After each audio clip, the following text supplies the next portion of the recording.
नमस्कार, मी बागेश्री पारनेरकर. डिजिटल विवेक मध्ये सगळ्यांचं मनापासून स्वागत करते. नुकत्याच महापालिकांच्या निवडणुका पार पडल्या आणि आपण सगळ्यांनीच पाहिलं की या महापालिका निवडणुकांमध्ये महिलांची संख्या मोठ्या प्रमाणावर होती. आणि अभिमानाची गोष्ट म्हणजे राज्यातील 29 महापालिकांपैकी जवळपास 15 महापालिकांची सूत्र ही महिला महापौरांच्या हातात आहे आणि महिला राज महापालिकांमध्ये आपल्याला पाहायला मिळतोय. आणि आज माझ्यासोबत आहेत नवी मुंबई महानगरपालिकेच्या महापौर माननीय सुजाताताई पाटील. नमस्कार ताई. साप्ताहिक विवेक मध्ये मी तुमचं खूप मनापासून स्वागत करते.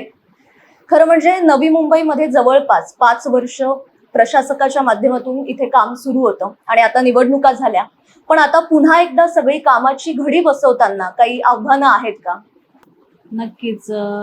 आता मागच्या 5 वर्षात प्रशासकीय कार्यकाळ होता आणि आपल्या देशाचे पंतप्रधान नरेंद्रजी मोदी साहेब, आपले मुख्यमंत्री देवेंद्रजी फडणवीस साहेब आणि आदरणीय नवी मुंबईचे शिल्पकार गणेशजी नाईक साहेब, आपले महाराष्ट्राचे वनमंत्री, त्यांनी माझ्यावर खूप मोठा विश्वास टाकला आणि एक सर्वसामान्य गृहिणी जी एक टर्म नगरसेविका राहिलेली आहे, महिला बालकल्याण समिती सभापती आहे, पण तळागाळातल्या कार्यकर्त्यांची नाळ जोडल्यामुळे आणि समाजात एक महिला म्हणून महिलांशी खूप जवळकीचे नातं जपलं आहे आणि भारतीय जनता पक्षाचं असलेलं ब्रीद की सर्वसामान्य कार्यकर्त्याला म्हणजे एका खालच्या पातळीवरून उच्च स्थानी बसवण्याचं जे त्यांचं धोरण, त्या माध्यमातून आज नवी मुंबईचे महापौर होण्याचा सन्मान मला मिळालेला आहे. मागच्या 5 वर्षात प्रशासकीय कार्यकाळ होतं. कोरोनानंतर परिस्थिती खूप बिकट होती. कोरोनात प्रशासनाच्या माध्यमातून सेवा सुविधा उपलब्ध होत असताना एक लोकप्रतिनिधी म्हणून आम्हाला खूप मोठ्या आव्हानांना सामोरं जावं लागत होतं. त्याच्यानंतर कोरोना संपला, पण जी प्रत्येक प्रभागाची जबाबदारी आणि प्रभागातल्या गोरगरीब जनतेची जबाबदारी, जरी आम्ही लोकप्रतिनिधी नव्हतो, म्हणजे आमचं कार्यकाळ संपलेलं होतं, तरी ते नाकारू शकत नव्हतो. आदरणीय गणेशजी नाईक साहेबांच्या माध्यमातून विविध पद्धतीने आलेल्या मदती आम्ही लोकांपर्यंत पोहोचवत होतो आणि त्याच्यानंतर ह्या प्रशासकीय कार्यकाळात एवढ्या बॅकलॉग झालेला आहे कामांचा, म्हणजे प्रशासनाने त्यांच्या परीने उत्तम कार्य केलेलं आहे. पण जे कार्य केलेलं आहे स्वच्छ सर्वेक्षणाच्या अंतर्गत आपण बघाल तर नवी मुंबईचे प्रमुख रस्ते, प्रमुख जे चौक आहेत ते सुसज्ज आहेत, पण गावागावातली परिस्थिती, आज नवी मुंबई 29 गावं आणि विविध सेक्टर मिळून बनलेलं आहे आणि ह्या सुनियोजित शहराचं जे गाव एरिया आहे किंवा सेक्टर्समध्येही आतील जी कामं आहेत ती कुठेतरी म्हणजे नाही बरोबर झालेली आहेत. बऱ्याच वेळा आदरणीय गणेशजी नाईक साहेबांनी 83 वेळा महानगरपालिकेला भेट दिली, आयुक्तांची भेट घेऊन जे लोकप्रतिनिधी आहेत त्यांच्या माध्यमातून जनतेचे प्रश्न ह्या मागील 5 वर्षात आयुक्तांसमोर मांडले, पण कुठेतरी तेव्हा जी कामं जशी लोक प्रतिनिधी असताना होतात त्या पद्धतीने झालेली नाहीये. आता ह्या 5 वर्षाचा बॅकलॉग एवढा मोठा आहे आणि आरक्षण, महिला आरक्षण महापौर पदासाठी आलं तर सगळ्यात पहिला तर चर्चा हीच होती, जे महापौर बसणार आहेत त्यांच्या पुढे खूप मोठं आव्हान असणार आहे, कारण नवी मुंबई जी 5 वर्ष कुठेतरी मागे पडलेली आहे तिला पूर्व पदावर आणायचं आहे. त्यासाठी जनसामान्यांची कामं होणे गरजेचं आहे, मोठमोठे धोरण त्यासाठी आणणे गरजेचं आहे आणि लोकप्रतिनिधीच्या माध्यमातून एक महापौर म्हणून ते डिसिजन त्यांना घ्यायचे आहेत. तर कुठेही मनात असा विचार नव्हता की मी एक सर्वसामान्य कार्यकर्ती ह्या महापौर पदावर बसणार आहे आणि आज जेव्हा ते पद मला दिलेलं आहे तेव्हा खऱ्या अर्थाने खूप मोठं आव्हान आहे माझ्या पुढे. आणि आदरणीय गणेशजी नाईक साहेबांच्या माध्यमातून किंवा संदीपजी नाईक साहेब असतील, संजीव नाईक साहेब आहेत किंवा आमचे सभागृह नेते सागर नाईक साहेब आहेत, यांच्या माध्यमातून ते पूर्णपणे पार पाडण्याची एक ताकद त्यांच्या माध्यमातून आलेली आहे. माझे पती सूरज बाळाराम पाटील हे सुद्धा नगरसेवक आहेत आता ते सध्या नगर रचना समिती तदर्थ समितीचे सभापती आहेत. त्यांचाही खूप मोठा सपोर्ट यासाठी मला असतो आणि ते खंबीरपणे माझ्या पाठी उभे राहतात. त्याच्यामुळे ह्या माझ्या कार्यकाळात जेवढं शक्य आहे तेवढं करण्याचा मी प्रयत्न करणार आहे. प्रत्येक शहराच्या वेगवेगळ्या समस्या असतात. आता नवी मुंबईचं जर बघितलं तर मुंबई लगतच असल्यामुळे स्मार्ट सिटी आहे.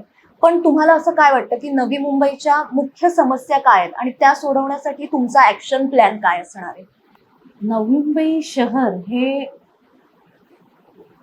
तयारच यासाठी झालं ना, मुंबईमध्ये वाढती लोकसंख्या आणि कुठेतरी तिथं लोकसंख्येचा विस्फोट नको व्हायला म्हणून ती लोकसंख्या ह्या 29 गावांकडे वळवली गेली आणि तिथं नवी मुंबई शहर वसलं. नवी मुंबई स्मार्ट शहर व्हायला सर्वात मोठं कारण आदरणीय गणेशजी नाईक साहेब आहे. कारण नवी मुंबई असं शहर आहे जे ग्रामपंचायतीमधून महानगरपालिकेमध्ये रूपांतरित झालेलं. म्हणजे तेव्हाही खूप मोठी आव्हानं होती जी आदरणीय नाईक साहेबांच्या माध्यमातून त्यांच्या विविध धोरणांमुळे आज नवी मुंबई स्मार्ट शहर होऊ शकलं. सर्वात प्रथम तर आदरणीय नाईक साहेबांनी पाण्यासाठी जे नियोजन नवी मुंबईकरांसाठी केलं, आपल्या हक्काचं असं मोरबे धरण आपल्या पालिकेचं आहे आणि भविष्यात आता जर रिडेव्हलपमेंटला प्रत्येक सोसायट्या जात आहेत, त्याच्यामुळे भविष्यात ही लोकसंख्या दुपटीने तिपटीने वाढेल आणि तेव्हा हे जे पाणी आहे ते कुठेतरी अपुरं पडेल. आणि आदरणीय गणेशजी नाईक साहेबांनी धोरण अशा पद्धतीने नवी मुंबईसाठी घेतलंय की त्यांच्या माध्यमातून महानगरपालिकेतून आता आपण जे कर्जत येथे पोशेरा डॅम बनते तिथं ऑलरेडी आपण 500 MLD पाणी, जे मोरबेचं आपण 450 MLD पाणी नवी मुंबईला मिळतं, आता आपण त्याही पुढे जाऊन 500 MLD पाणी नवी मुंबईसाठी पोशेरा डॅम मधून रिझर्व केलेलं आहे. त्याच्यासाठी आपल्याला जे पेमेंट त्या डॅमसाठी द्यायचं त्याच्यातलं फर्स्ट इन्स्टॉलमेंट 550 करोड रुपये आपण ऑलरेडी पे केलेले आहेत. तर जे पाण्याचं आव्हान म्हणजे मी तुम्हाला आव्हानही सांगते आणि त्याला आपण काय नियोजन केलेलं आहे तेही सांगते. पाण्याचं नियोजन आपण अशा माध्यमातून केलेलं आहे. त्याचबरोबर आता जे वाढतं कॉम्पिटिशन आहे शिक्षण क्षेत्रातलं, म्हणजे भविष्यात विद्यार्थ्यांना जे कॉम्पिटिशन आत्तापासून जे सामोरं करावं लागतं त्याच्यात सगळ्यात मोठं आव्हान होतं की मराठी माध्यमाचे विद्यार्थी 10वी पर्यंत मराठीमध्ये शिकल्यानंतर जेव्हा पुढे इंग्रजी माध्यमामध्ये कॉलेजचं एज्युकेशन घ्यायला जातात तेव्हा त्यांच्या पुढे इंग्रजी भाषेचं आव्हान आणि इतर विद्यार्थी जे इंग्रजी माध्यमातून आलेले त्यांचं इंग्रजीमध्ये असलेलं प्रभुत्व बघून कुठेतरी विद्यार्थी बॅकफुटला येतो. म्हणजे 90% काढणारा विद्यार्थी 11वी-12वीला एवढा पाठी पडतो की 60-70% वर येतो. मग हे कॉम्पिटिशन कुठेतरी ह्या विद्यार्थ्यांना पुढे भविष्यात फेस करता यावं म्हणून आदरणीय गणेशजी नाईक साहेबांच्या माध्यमातून आम्ही आता नुकतंच शिक्षण धोरण महानगरपालिकेच्या शाळांसाठी आणलेलं आहे, ज्याच्यामध्ये आपण इंग्रजी माध्यमाच्या सर्व पालिकेच्या शाळा इंग्रजी माध्यमाच्या करतोय आणि त्याच्यामध्ये मराठी विषय हा आपण कंपल्सरी ठेवणार आहोत कारण ती आपली मातृभाषा आहे. आणि त्या व्यतिरिक्त इतर ज्या ऍक्टिव्हिटीज आहेत म्हणजे क्रीडा क्षेत्र किंवा विद्यार्थ्यांना असणारी संगीताची आवड, इतर गोष्टींची आवड तीही तिथं जोपासली जावी यासाठीही धोरण आणलं आहे. त्याचबरोबर आज विद्यार्थ्यांमध्ये मानसिकदृष्ट्या कुठेतरी त्यांना काही अडचणी येतात, त्या अडचणी जाणून घेण्यासाठी आपण काउन्सिलर प्रत्येक शाळेमध्ये देणार आहोत. अशा पद्धतीने परिपूर्ण जे प्रायव्हेट स्कूल्समध्ये विद्यार्थ्यांना ज्या सुविधा मिळतात त्या सर्व सुविधा आपण महानगरपालिकेच्या माध्यमातून मोफत विद्यार्थ्यांसाठी आणणार आहोत. त्याचबरोबर आता पर्यावरणाचे जे प्रश्न आहेत, आता नवी मुंबईचं AQI लेवल जे आहे ते वाढलेलं आहे, म्हणजे कुठेतरी प्रदूषण आपल्या नवी मुंबईमध्ये येत आहे. याच्यात नवी मुंबईमध्ये पण काही नॉर्म्स आहेत ज्याच्यामुळे प्रदूषण वाढतंय. त्याचबरोबर आजूबाजूला जे MIDC एरिया आहेत किंवा आजूबाजूला जे डम्पिंग ग्राउंड आहेत इतर महानगरपालिकांमध्ये त्यामध्ये नवी आगी किंवा तिथं होणारं जे प्रदूषण ते नवी मुंबईकडे येत आहे आणि त्या प्रदूषणाला रोखण्यासाठी आणि नवी मुंबईचं AQI नॉर्मल लेवलला आणि जे आपण नवी मुंबईला आता मानांकन आहे की राहण्याजोगं शहर नवी मुंबईला म्हटलं जातं, ते कायम राखण्यासाठी आपण आताच नुकतंच सभागृह नेते सागरजी नाईक साहेबांच्या माध्यमातून एक पर्यावरणपूरक असं धोरण आपण इथं आणलेलं आहे आणि त्यांच्या माध्यमातून एवढ्या सुंदर अशा उपाययोजना आपण या 18 महिन्यांचं ते आपण एक धोरण आणलेलं आहे, ज्याच्यामध्ये पर्यावरणापूरक अशा गोष्टी केल्या जातील आणि नवी मुंबईचा AQI लेवल नॉर्मल आणण्यात येईल. स्वच्छतेच्या बाबतीत आता लोकसंख्या वाढली की स्वच्छतेचे पण प्रश्न उद्भवणार आहेत. त्यासाठीही आपण उपाययोजना म्हणून विविध माध्यमातून स्वच्छता, जसं की आता आपण जे कचऱ्याचे डबे जे प्रत्येक प्रभागात होते ते काढलेले आहेत, त्याच्या जागेवर आपण घंटागाडीचा पर्याय निवडलेला आहे. म्हणजे प्रत्येक घरापर्यंत घंटागाडी जाते, तिकडचा कचरा कलेक्ट केला जातो आणि हा कचरा डम्पिंग ग्राउंडला जातो. मग डम्पिंग ग्राउंड आता आपलं नवी मुंबईचं हे भरलेलं आहे, मग ह्याच्या पुढे काय? तर आपण आता नवीन एक धोरण आणतोय, ज्याच्या माध्यमातून कचऱ्यामधून आपण जे आपल्या टाईल्स बोला किंवा विविध माध्यमात कचऱ्याच्या माध्यमातून रियुजेबल अशा वस्तू बनवणार आहोत. म्हणजे आता आपण सांगतो की प्लास्टिक बंदी करायची. प्लास्टिक बंदी आपण बोलतो, पण होते का? कारण जे प्लास्टिक किंवा प्लास्टिकच्या पिशव्या तयार करणारे जे उद्योग आहेत ते बंद होत नाहीये, मग ते आपोआपच आपल्या म्हणजे प्रभागात येत असतात. किती वेळा महानगरपालिकेच्या माध्यमातून मोहिमा घेतल्या जातात, प्लास्टिक त्या दुकानांमधून जप्त केलं जातं, त्यांना दंड दिला जातो, पण तरीही या गोष्टी कालांतराने परत येतात. मग प्लास्टिक बंद करण्यापेक्षा प्लास्टिक पासूनच रियुजेबल वस्तू बनवायच्या, जे आपल्या फुटपाथ आहेत त्याच्यावरच्या टाईल्स किंवा इतर ठिकाणी लागणाऱ्या वस्तू त्या प्लास्टिक आणि कचऱ्याच्या माध्यमातून बनायचा, असा एक प्रोजेक्ट आपण आणतोय. आणि ते धोरण आपण नुकतंच म्हणजे आता येणाऱ्या महासभेमध्ये आणणार आहोत आणि अशा म्हणजे स्वच्छतेच्या बाबतीत पण आपण जागृत आहोत. आणि जो मानांकन आपला महाराष्ट्रात आहे किंवा देशात आहे तो कायम राखण्याचा अशा पद्धतीने आपण प्रयत्न करणार आहोत. बरोबर. म्हणजे स्मार्ट सिटी आहेच, पण स्वच्छ सिटी म्हणून सुद्धा नवी मुंबईकडे पाहिलं जातं. नवी मुंबई शहर जेव्हा आदरणीय पंतप्रधान नरेंद्रजी मोदी साहेब यांनी स्मार्ट सिटी संकल्पना आणली आणि त्याच्यासाठी कुठल्या उपाययोजना करायच्या आहेत, कुठल्या गोष्टी त्या सिटीमध्ये असाव्यात ज्याच्यामुळे ते सिटी स्मार्ट होईल, ह्या गोष्टी आपण ऑलरेडी केलेल्या होत्या. त्याच्यामुळे नवी मुंबई शहर ह्या पहिल्यापासूनच स्मार्ट सिटीकडे वळालेला आहे. आदरणीय गणेशजी नाईक साहेबांचे धोरणं ह्यासाठी खूप म्हणजे त्यांचं जे कार्य आहे ते नवी मुंबई कधीच विसरू शकत नाही असं आहे. ऍक्च्युली जे मी सांगत होते की आपण नवी मुंबईसाठी तुम्ही विचारलं की कुठल्या धोरण आणि कुठल्या योजना आणखी नवी मुंबईच्या विकासासाठी, तर सर्वात महत्वाचं असतं शिक्षण आणि त्याहूनही महत्वाचं असतं आरोग्य. आता आरोग्याच्या बाबतीत नवी मुंबई महानगरपालिका आदरणीय गणेशजी नाईक साहेबांच्या धोरणातून नेहमीच सक्रिय राहिलेले आहेत. आपले प्रत्येक प्रभागामध्ये हॉस्पिटल्स आहेत, जसं नेरुळला आहे, वाशी हॉस्पिटल आहे, ऐरोलीला आहे, असे मोठे मोठे 5 हॉस्पिटल्स आपले आहेत. आणि बऱ्याच प्रभागामध्ये आपले UHP ही आहेत. त्या व्यतिरिक्त आता बऱ्याच असं पण आहे की जसं माझ्या सेक्टर 14 कुक्षेत गावात UHP आहे, त्या UHP वर एवढा अतिरिक्त भार येतो, कारण सेक्टर 10 कुक्षेत गावातली तर लोक येतात, sector 10, sector 6 Sarsole, sector 8, sector 16, 18 इकडची सगळी लोक तिथं ट्रीटमेंटसाठी येतात. आणि अशा वेळी बरेच वृद्ध किंवा गर्भवती महिला त्यांना ते अंतर चालून येणं अशक्य असतं आणि रिक्षाला आताचा दर बघितला तर 26 रुपये मीटर पडतात आणि 26 रुपये यायला 26 रुपये जायला. मग ते मोफत कुठेतरी आपण सुविधा देतो, त्याच्यावर थोडंसं मोफत राहिलंच नाही असा प्रश्न येतो. मग अशा वेळी एक आदरणीय गणेशजी नाईक साहेबांच्या संकल्पनेतून आणि आता केंद्र शासन राज्य शासनाची ही ती संकल्पना आहे, आपण कोटा कॅबिन म्हणून एक संकल्पना आरोग्य वर्धिनी ह्या नावाने महानगरपालिकेत राबवतोय, ज्या माध्यमातून प्रत्येक प्रभागात आपण एक कोटा कॅबिन म्हणजे जे कंटेनर असतात त्याच्यामध्ये मोठ्या कंटेनरमध्ये 4 डॉक्टर, सिस्टर्स असतील आणि 20 ते 25 पेशंट तिथं बसू शकतील अशी सुविधा.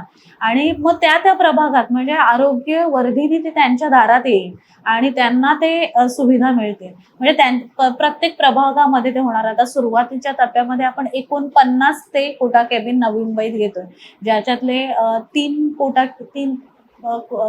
कोटा केबिन आपण 14 गावांमध्ये पण दिलेले आहेत. आणि त्याचबरोबर आरोग्य सुविधा, बऱ्याच वेळा असं होतं की एखादा पेशंट म्हणजे हॉस्पिटलमध्ये जातो आपल्या पालिकेच्या, तेव्हा आयसीयू बेडची गरज असते किंवा गर्भवती महिला जेव्हा जाते तेव्हा NICU ची गरज असते.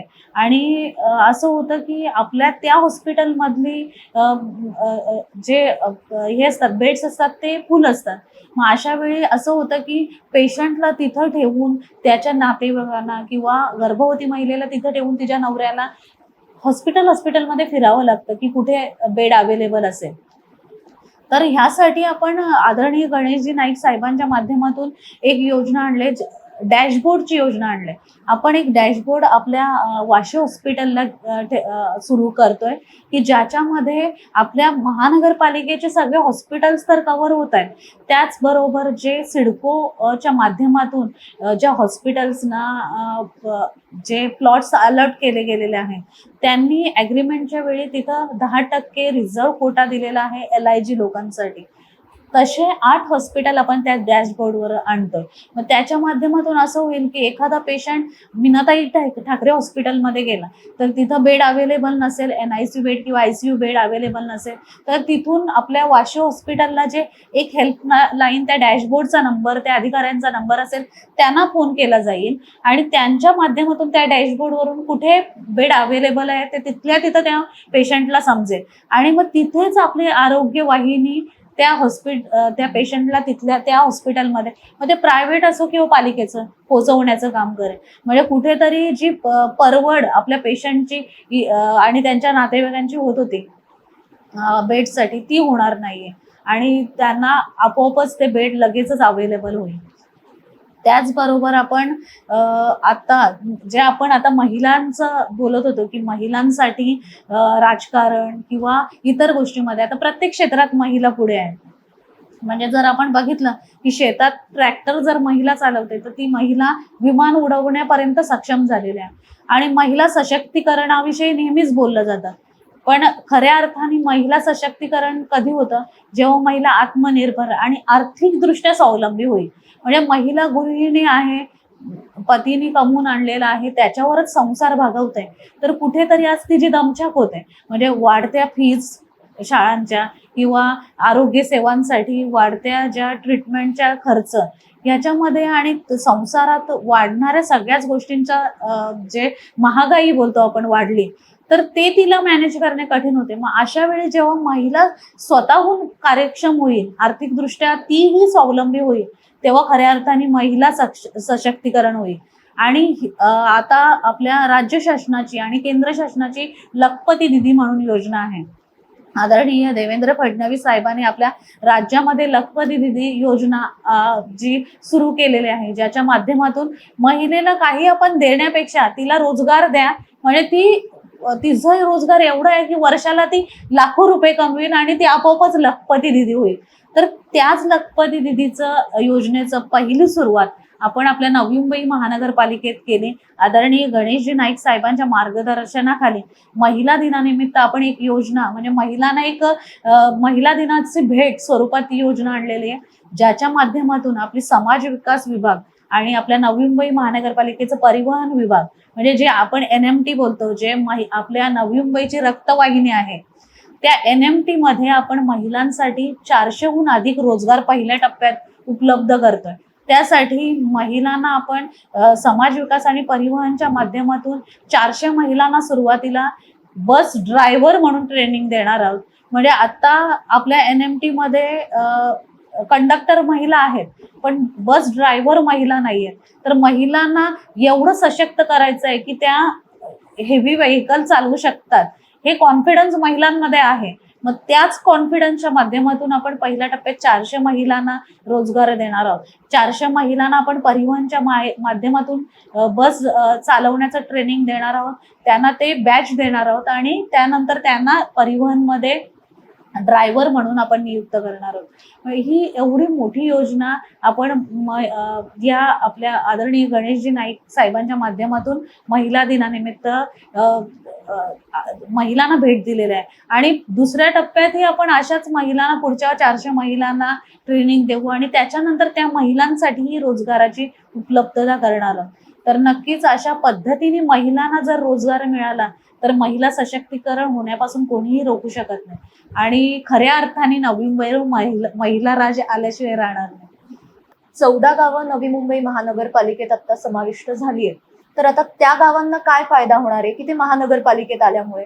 नक्कीच 14 गावामध्ये आता पूर्वी ग्रामपंचायत होता, बऱ्यापैकी तिथं म्हणजे ग्रामपंचायतीचा कार्यकाळात त्यांचे गटर, रस्ते, फुटपाथ या गोष्टींची तिथं कमतरता होती, स्वच्छतेचा अभाव होता. त्या व्यतिरिक्त जे आपल्या कुर्ला वगैरे साईडचे जे भंगारचे शॉप्स होते ते तिकडनं उठवल्यानंतर पूर्णपणे 14 गावांमध्ये वसलेले आहेत.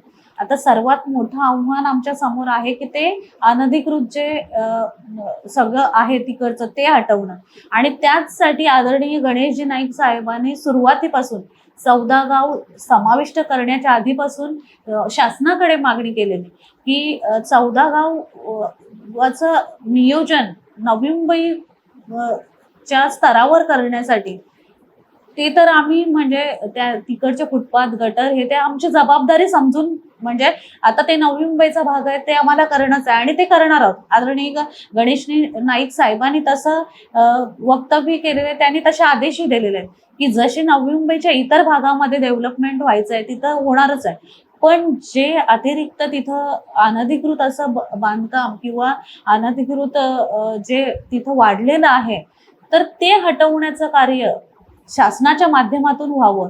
त्यासाठी फंड शासनाकडून पुरवला जावा, कारण तो फंड एवढा मोठा असणार आहे. मागच्या म्हणजे जे आयुक्त बांगर साहेब होते त्यांनी त्याच्यासाठी एक अमाऊंट म्हणजे त्याचं कॅल्क्युलेशन करून एक अमाऊंट सांगितले जे हजारो करोडच्या घरात आहे आणि ते अमाऊंट नवी मुंबईकर जनता त्यांच्या टॅक्स रूपाने पे करून त्यांच्यावर अतिरिक्त बोजा आपण आणू शकत नाही. कारण आदरणीय गणेशजी नाईक साहेबांच्या माध्यमातून जे आता बजेट आपण नुकतंच सादर केलं ते आणि जे मंजूर केलं 6,800 करोडच्या घरात ते बजेट आहे आणि त्या बजेटमध्ये आपण कर वाढवत नाही कुठल्याही प्रकारचं. म्हणजे त्यांचा आदरणीय नाईक साहेबांचा शब्द होता मागच्या 20 वर्षात कर वाढवला नाही आणि पुढे 20 वर्ष कर वाढवणार नाही. अतिरिक्त जे सोर्स आहेत आपले ज्याच्या माध्यमातून नवी मुंबई महानगरपालिकेला इन्कम सोर्स आहेत ते आपण वाढवून आपल्या नवी मुंबईचा विकास करणार आहोत. मग कुठेतरी नवी मुंबईकर बाकी प्रभागातील जनतेवर तो बोजा आपण टाकू शकत नाही. शासनाने यासाठी त्यांची पावलं पुढे उचलायला हवीत आणि नवी मुंबईला ह्या गोष्टीसाठी पुरेपूर मदत करायला पाहिजे.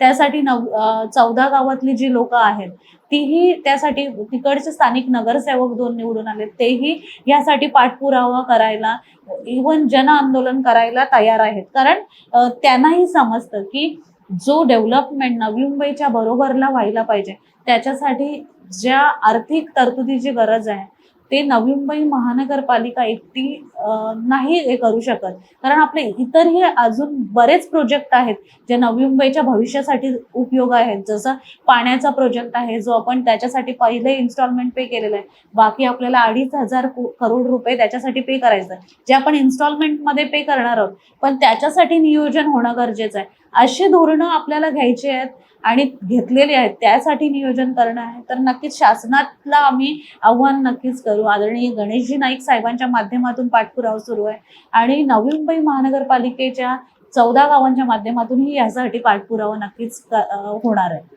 तुमच्या स्वप्नातली नवी मुंबई कशी असेल, कशी असावी?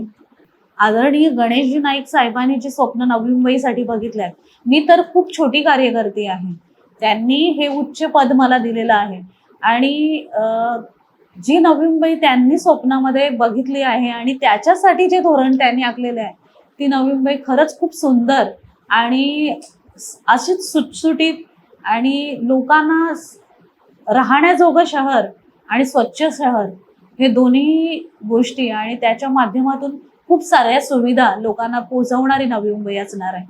आणि खऱ्या अर्थाने ते त्यांचं स्वप्न साकार करणं हे कार्य करते, म्हणून आमचंही कार्य आहे. आणि नक्कीच त्या पद्धतीने नवी मुंबई घडणार आहे.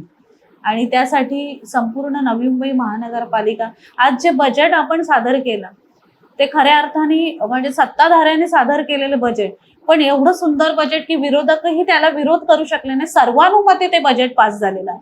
तर अशा पद्धतीने नवी मुंबई घडवायची आहे की कुठेच कुठल्या गोष्टीसाठी विरोध राहणार नाही आणि नवी मुंबईकर जनता जी आहे ती खऱ्या अर्थाने सुखी आणि समाधानी असेल.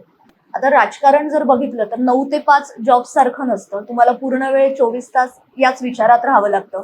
आणि आता महापौर झाल्यामुळे संपूर्ण नवी मुंबई हे तुमचं एक कुटुंब झालंय, कुटुंब वाढलंय. तर या सगळ्या ह्याच्यामध्ये तुम्ही स्वतःसाठी कसा वेळ काढता? माझं स्वतःचं प्रायोरिटी म्हणजे माझं फॅमिली आहे.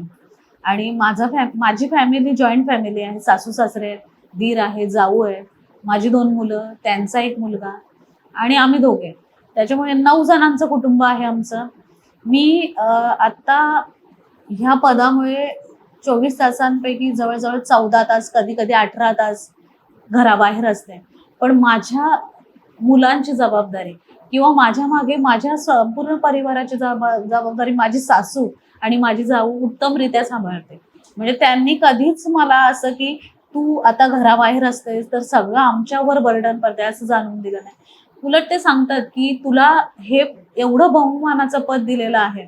माझे सासरे त्याच्यात खूप खुश आहेत, कारण त्यांचं म्हणजे त्यांनी ह्या कुक्षेत गावाचं सरपंच पद भुजवलेलं आहे. त्यांच्या कार्यकाळात कुक्षेतचं पुनर्वसन झालेलं आहे आणि ते त्यांनी खूप उत्तमरित्या केलेलं आहे. त्याच्यामुळे चांगल्या पद्धतीने नवी मुंबईला सेवा देता यावी ह्यावर तू भर दे. या गोष्टींचे ते नेहमीच मला सल्ला देतात आणि त्यांचं मार्गदर्शन असतं त्या पद्धतीने. माझे दीर आणि जाऊ मला खूप चांगल्या पद्धतीने मार्गदर्शन करतात. म्हणजे जेव्हा इलेक्शनच्या वेळीही मी घरातून बाहेर प्रचारासाठी पडली तेव्हा माझी जाऊ माझ्या सावलीप्रमाणे माझ्यासोबत असायची आणि माझे दीर सांगायचे की घरातून बाहेर निघताना नेहमी डोक्यावर बर्फाची लादी ठेवून निघ, की कितीही कोणी काही प्रश्न विचारले, कितीही काही उलट बोललं तरी तुला तुझं डोकं शांत ठेवायचं. म्हणजे नेहमी त्यांचं मार्गदर्शन मला लाभतं. आणि सर्वात मोठं म्हणजे माझे पतींचं मला मार्गदर्शन. म्हणजे त्यांनी नेहमीच सांगितलेलं आहे की तू मला ते सांगतात की अशा अशा कार्यक्रमात तू बोलायला पाहिजे, कारण ते कधी लिहून नाही देत मला आणि कधी सांगतही नाही की असं बोल, कारण ते सांगतात तू सुशिक्षित आहेस, तू बोलू शकते. आणि आधीपासून त्यांनी महापौर पद मिळालं जेव्हा नाव घोषित झालं तेव्हा एवढं टेन्शन मला आलं की कधी मनातही अपेक्षा केली नव्हती आणि ती जबाबदारी माझ्यावर आली तेव्हा म्हणजे त्यांनी खूप सपोर्ट केला की तू करू शकते, उत्तमरित्या घर सांभाळतेस. 2 प्रभाग उत्तमरित्या सांभाळलेले, आता 2चे 4 प्रभाग सांभाळायला तू तयार झाले. मग नवी मुंबई सांभाळणं कुठे कठीण आहे. आणि आदरणीय गणेशजी नाईक साहेबांचा वरदहस्त आहे, सागर नाईक साहेबांचं मार्गदर्शन नेहमी असणार आहे. माझ्या माहेर राहूनही मला नेहमी सपोर्ट मिळेल. म्हणजे इलेक्शनच्या वेळी जेव्हा प्रत्येक घरामध्ये परिस्थिती अशी असते की बाहेरचं जेवण येतं आणि ते खाऊन त्या पिरियडमध्ये घरातल्यांना राहावं लागतं. पण आमच्या कुटुंबाचं खरंच पुण्याई खूप मोठी आहे की माझ्या माहेरचे, माझ्या सासूंच्या माहेरचे आणि माझ्या जावेच्या माहेरचे लोक, म्हणजे हे 25-30 दिवस आम्हाला जेवण त्यांच्याकडून येत होतं. म्हणजे प्रभागातल्या कार्यकर्त्यांना जेव्हा आपण जेवण पुरवत होतो पण आम्ही घरातलं खात होतो, कारण आम्हाला माहेर राहून येत होतं. म्हणजे अशा पद्धतीने पूर्ण परिवाराचा सपोर्ट खूप महत्वाचा असतो. म्हणजे कुठल्याही गोष्टीसाठी एक माणूस काहीही करू शकत नाही. बोलताना गाव करू शकतं ते राव करू शकत नाही. आणि सगळ्यांचा सपोर्ट असेल तर नक्कीच आपण चांगलं काम करू शकतो. आता एवढे सगळ्यांचे आशीर्वाद पाठीशी आहेत आणि माझा नवरा माझ्या पाठीशी खंबीरपणे उभा आहे, तर नक्कीच हे नवी मुंबई सांभाळणं मला कठीण नाहीये. नक्कीच मी चांगलं काम करू शकते. जाता जाता एक प्रश्न विचारते. मी सुरुवातीलाही म्हटलं की येणाऱ्या काळात महिलांचा राजकारणातला सहभाग वाढणार आहे, त्या दृष्टीने पावलं उचलली जात आहे. तर या माध्यमातून महिलांना काय सांगाल? म्हणजे महिलांनी राजकारणात यावं यासाठी काय सांगाल? आपल्या नवी मुंबईमध्ये असं झालेलं की ऑलरेडी 50%हून आरक्षण आम्हाला मिळालेलं आहे. कारण सभागृहात आज 111 नगरसेवक असताना 63 महिला नगरसेविका आहेत, म्हणजे 50% पेक्षा जास्त महिला नगरसेविका आहेत.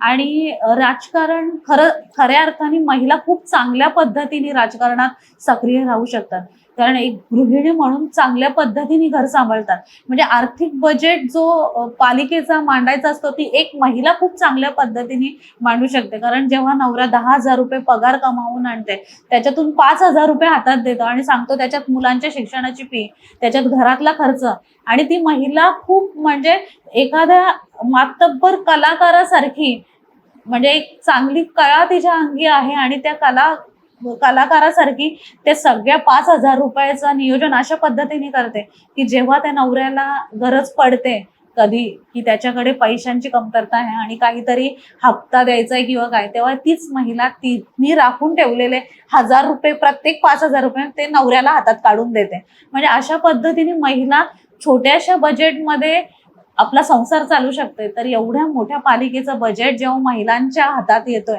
तेव्हा महिला चांगल्या पद्धतीने त्या चालू शकतात.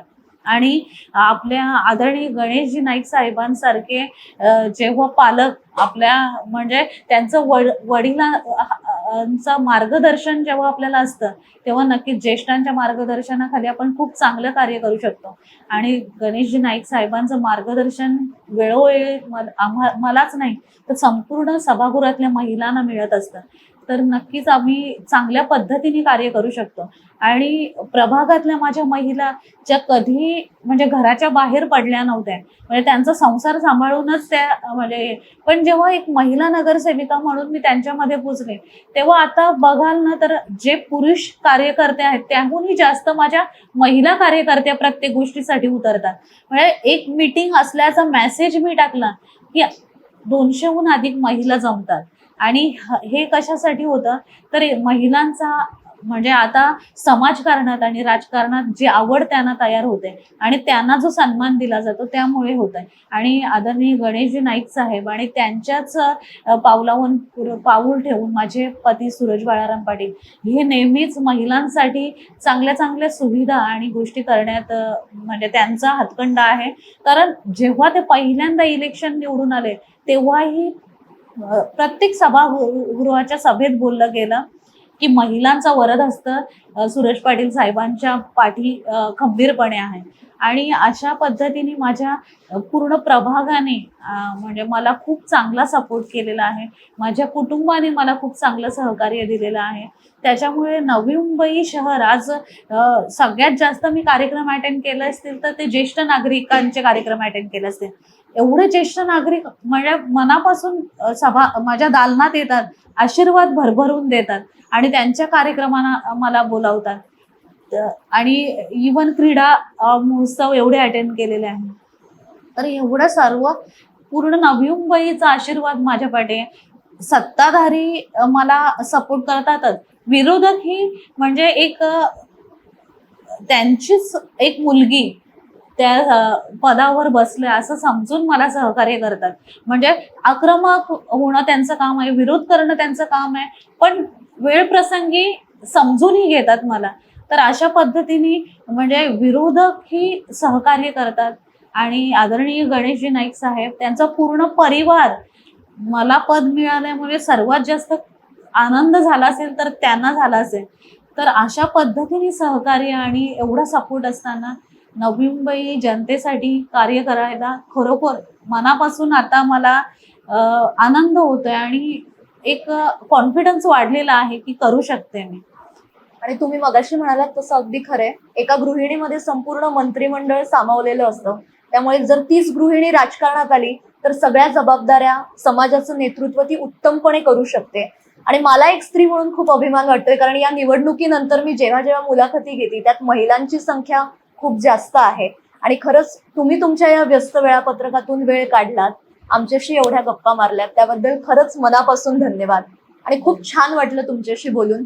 नवी मुंबईच्या तुमच्या स्वप्नातली नवी मुंबई काय आहे किंवा इथून पुढे नवी मुंबईचा विकास कसा होणार आहे हे सुद्धा आम्हाला जाणून घेता आलं, त्याबद्दल मनापासून धन्यवाद. आणि मला खात्री आहे की आपल्या सगळ्या प्रेक्षकांना सुद्धा या गप्पा नक्कीच आवडल्या असतील. कारण एक काळ होता तेव्हा राजकारणापासून स्त्रिया खूप दूर होत्या, पण आता काळ बदललाय, स्त्रियांची संख्या राजकारणात वाढलीये आणि ही खरंच खूप चांगली आणि अभिमानाची गोष्ट आहे. हा भाग कसा वाटला हे कमेंट्स मधनं नक्की कळवा आणि अशाच महत्त्वाच्या विषयांसह आपल्याला रोज भेटायचंय. त्यासाठी साप्ताहिक विवेकच्या YouTube चॅनलला आजच सबस्क्राईब करा. धन्यवाद.